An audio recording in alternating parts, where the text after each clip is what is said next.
Let's talk about Pez, baby. Let's talk about you and me. I'm sorry, I'll never do that again. But yeah, let's talk about Pez. Who doesn't enjoy Pez?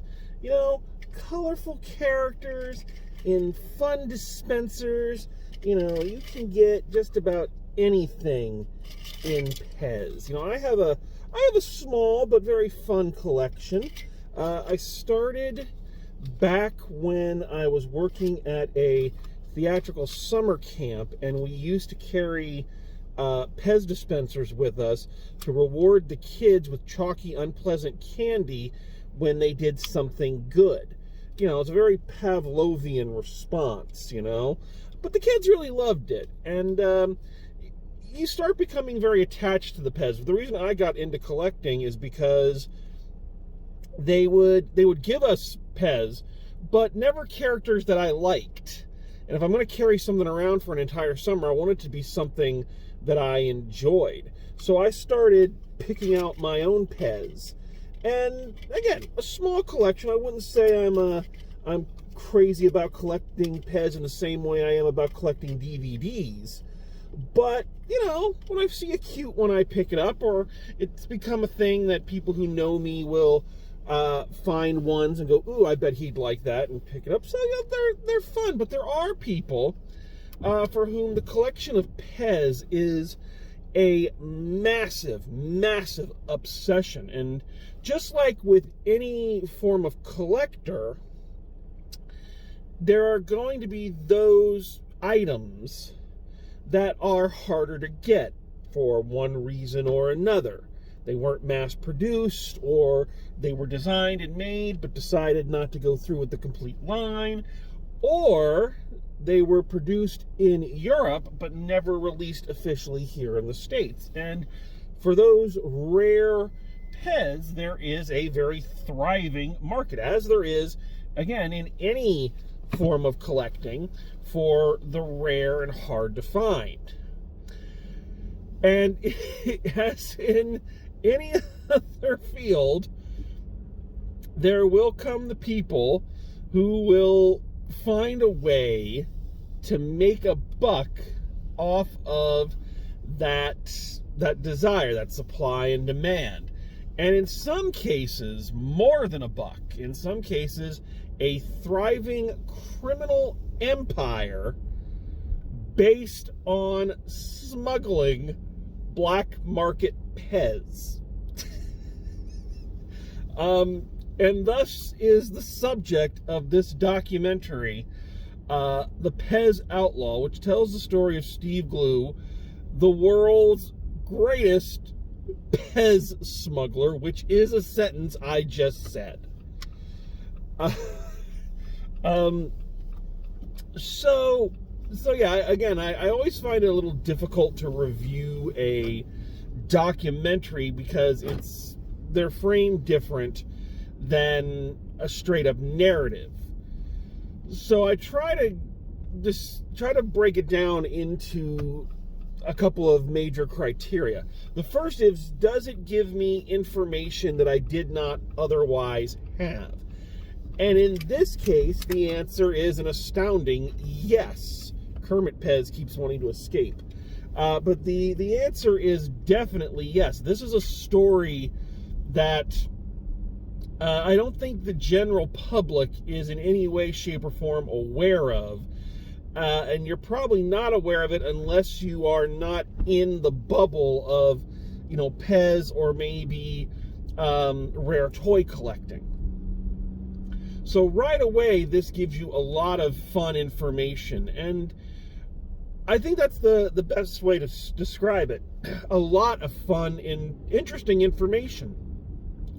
Not just about this person, Steve Glew, who is a real character, and one of those interesting characters that just makes the world so delightful. It's... of course, never met the man, but just from the descriptions and his story, it's one of those stories that you're just so happy that you now know. Because, you know, we all live in this world. You all know what type of world we live in, and the ugliness of it, the monotony of it, just all the negative, and into it rarely come these people from all walks of life who, through their unique story, make the world a little bit more colorful, a little bit more entertaining, and you're just glad that these people exist, because what a dull, listless world this would be without them.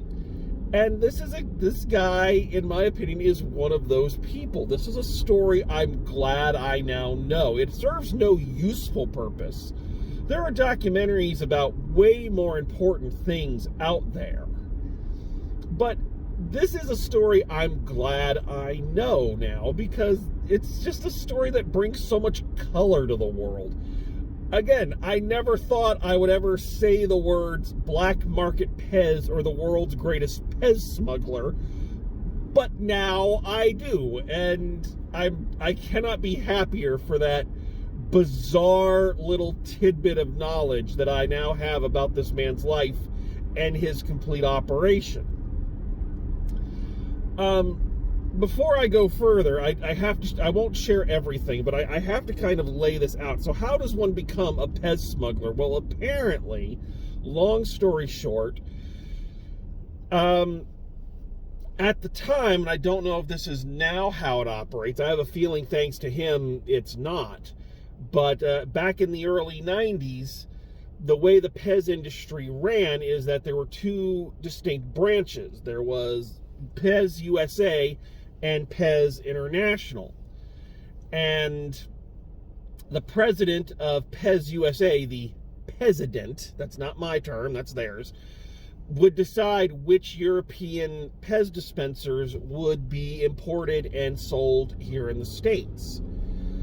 And through happenstance and dumb luck, Mr. Steve Glew here, as they describe, this hillbilly, long Duck Dynasty beard kind of thing, not a lot of formal education, comes up with this plan to travel to Europe, get into the Pez factory, buy a bunch of factory direct Pez dispensers, the ones that haven't been packaged yet. How he gets away with this is just crazy. Fill up duffel bags with thousands upon thousands upon thousands of these unique to Europe or exclusive to Europe Pez dispensers, bring them back here. Again, how he gets them through customs is baffling. They tell you exactly how, but you're still like, that is bullshit. And yeah, and brings them back here and sells them to collectors at inflated prices, like $15 to $20 a dispenser. And sometimes more, apparently, depending on what the market will bear out. Keeping in mind that he did all this in the pre-internet era. So, I would imagine that it would be so much easier doing this back, now, with the way you can advertise online. But then again, he'd probably be caught easier. But he had to do it all through word of mouth, through connections with collectors, making these one-on-one connections. He took out full pages in newspapers, which of course eventually Pez International and Pez USA more, the international ones didn't seem to care from the way they tell the story, became very cross at him for this, as you would, and begin trying to shut them down. And it becomes this bizarre cat and mouse game played between Pez USA and Steve Glew's alter ego, the Pez Outlaw. Yes, this is a name that he actually gave himself. So as I mentioned, the story is just fascinating. A very colorful person leading a very colorful life. But it's also quite informative in terms of things like international copyright law, trade registration, the way customs laws work, how he was able to buy all of these Pez directly from the factory floor, who were his, for lack of better terms, accomplices, and why they went along with it. It's this bizarre web of of backhanded deals and Pez. So does this give me information that I did not otherwise have? Yes, very much. So the second criteria is, did it tell it to me in an entertaining way? Very much so. This is a documentary that is just as fascinated and entertained by its subject matter as its audience. And it frames the whole thing. I'm not going to say that it takes it lightly or it's making fun of the people, but it definitely knows that this is a bizarre story with a unique leading character. And it leans very hard into that imagery of just look how goofy this entire fucking story is and how deep it actually goes. So it is told in a very entertaining way.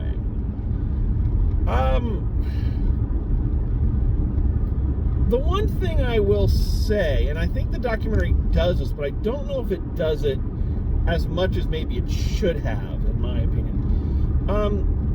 It's easy to kind of get caught up in this very unique story and this very charismatic and enjoyable little gnome of a man that, you know, made millions in black market Pez. But it also does not shy away from the fact that this is, how to put it, that Steve Glew is a man who has some severe mental health issues and had some severe mental health issues that they come out and say he's bipolar, that he suffers from anxiety and depression. And one of the things they kind of reveal through these interviews is that this might not have been as big a deal as he was making it out. You know, he comes right out and says, you know, he's a big fan of Tom Clancy novels, and that he felt like he was in his own Tom Clancy novel, that he was, you know, he was smuggling something, and he, you know, that gave the whole thing this sense of adventure and thrills. And he creates this entire rivalry with the president of Pez USA, who, from what they talked about, the guy was only vaguely aware of Steve Glew's existence. You know, and, you know, to hear Steve Glew tell it that he was their number one enemy, and, you know, they were going to take him down and whatnot. And then to hear the other side, it was, yeah, we knew about him and we wanted to stop him, but we wasn't like, you know, it wasn't like a James Bond Blofeld type thing. And all of this kind of paints a picture of a person who is charming and sweet and well-meaning as he was. This is not a guy who's smuggling dope. This is not a guy who's pushing drugs onto kids. You know, in the grand scheme of international smuggling, he's smuggling something fairly innocuous. And he didn't take advantage of anybody, from what we're told. That, you know, the prices that people were paying him were often prices they offered. But that this is somebody who does not have a firm grip on reality. And he's someone who made a lot more trouble for himself rather than quit while you're ahead kind of thing. You know, this is a business model, and he created a business. He had employees at one time, and this is a business model that is not sustainable. Eventually they're going to catch up with you, and they're going to plug the holes that have been allowing you to get away with it. And when they eventually do, it's painted as this very, these guys beat me, they destroy. It's like, I mean, they did, and I'm sorry because you're a likable guy, but you were doing something technically illegal. And it's easy to kind of say, oh, the big bad corporation, shutting down this little independent operator, but that is someone else's product you're buying illegally. That is someone else's stuff that you are selling and not giving them a cut. It reminded me very much of the way a lot of people were up in arms over the Napster controversy around the same time in the early 90s. When you could download all this music for free and the artists weren't getting their cut, and people were all, oh, but they're rock stars, they don't need the money. Oh, they're rock stars, what do they care? It's like, well, it's still their product.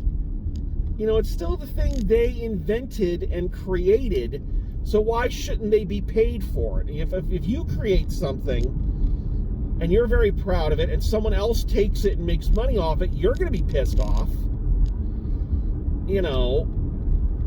So there is this kind of moral gray area that I think the documentary does a fairly decent job of covering, but I think maybe they could have gotten into it a little bit more, especially just considering the mental toll it took on this guy and his family.